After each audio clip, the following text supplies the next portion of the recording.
láàyè ló lè dúpẹ́ fún ẹni mórí ọlọ́run. ìjọ ọpẹ́ ìlú ọpẹ́ ní fújì ọba Ó ti yá. ọba tó dá wá sí láìpòpò láìpòbí ṣe ló yẹ ká bẹ̀rẹ̀ kájọ jíjọ ọpẹ́.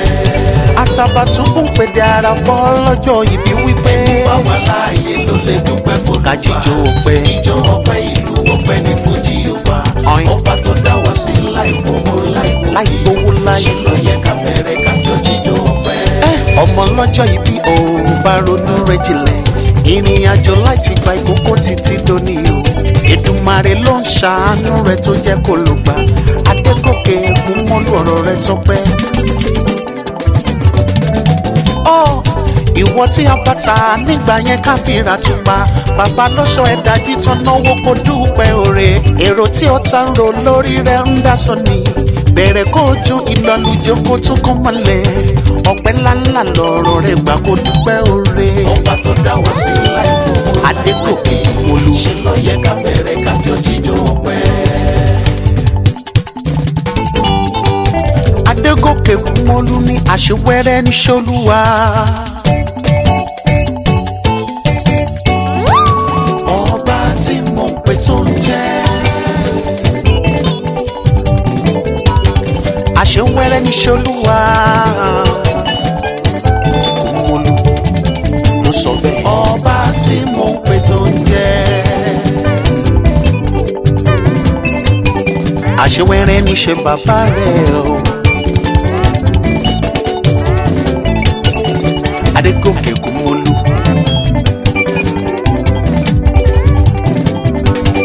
ọba ilé nílùú Àkúrẹ́. Texas ló wà tó gbé ń pawó wá sílé. Bàbá Mercy Ògúnmọ́lú.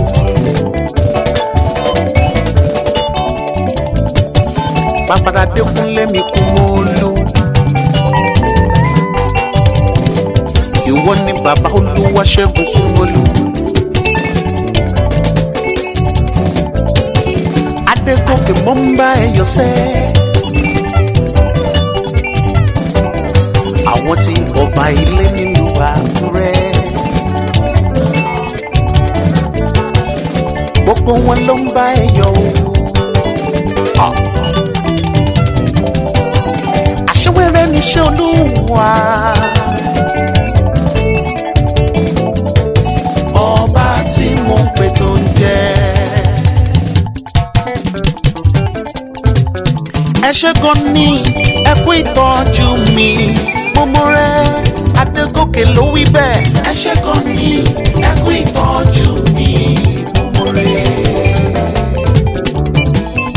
ọmọ lọ́jọ́ ìbí o yára tẹ́wọ́ àdúrà máa ṣàdúrà fún ẹ tẹ́wọ́ ikú ò ní pa ẹ́ ní rèwerèwe wà ló gba ìpẹ́ mo ní wà tẹ̀lé ìpẹ́. ìgbà ọdún kan ní Adégòkè o wà fọwọ́ pawú fèrè kìjọbì láyé. Àtàbàtúbú mo gbóhùn sókè mo kí ẹ abẹ́rẹ́ orin màrí bàbá ìbejì ló ń bọ́ lọ́wọ́. Every May 6th ìwọ ló ní lọ́jọ́ ìbí rẹ mo ní congratulations. Ẹ ṣé gan ni ẹ kú ìtọ́jú mi mọ́mọ́ rẹ Adégòkè ló wí bẹ́ẹ̀. ẹ ṣé gan ni ẹ kú ìtọ́jú mi mo rẹ̀.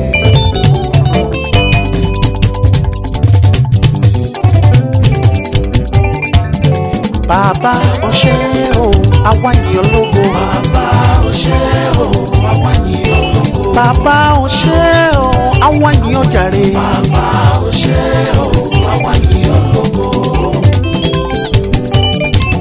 Adégòkè Ògúnmọ́lú bàbá Mercy ń dúpẹ́ bàbá Adékúnlé mi bàbá Olúwaṣẹ́gun ó fẹ́ mi mọ̀rẹ́ o ṣẹlẹ́dùmarè ọba ẹni dúpẹ́ ọ̀rẹ́ àná àríyọ̀ mìíràn gbà. Àwọn tí yẹ nílẹ̀ yìí o wọ́n bá ẹ dúpẹ́ Tèmídayọ̀ pẹ̀lú Kẹ́hìndé mi Adéṣọlá mi pẹ̀lú ọdún ayọ̀ Austin Sadela mi Ọbalọ́lá. Wọ́n ní congratulations happy birthday Adégòkè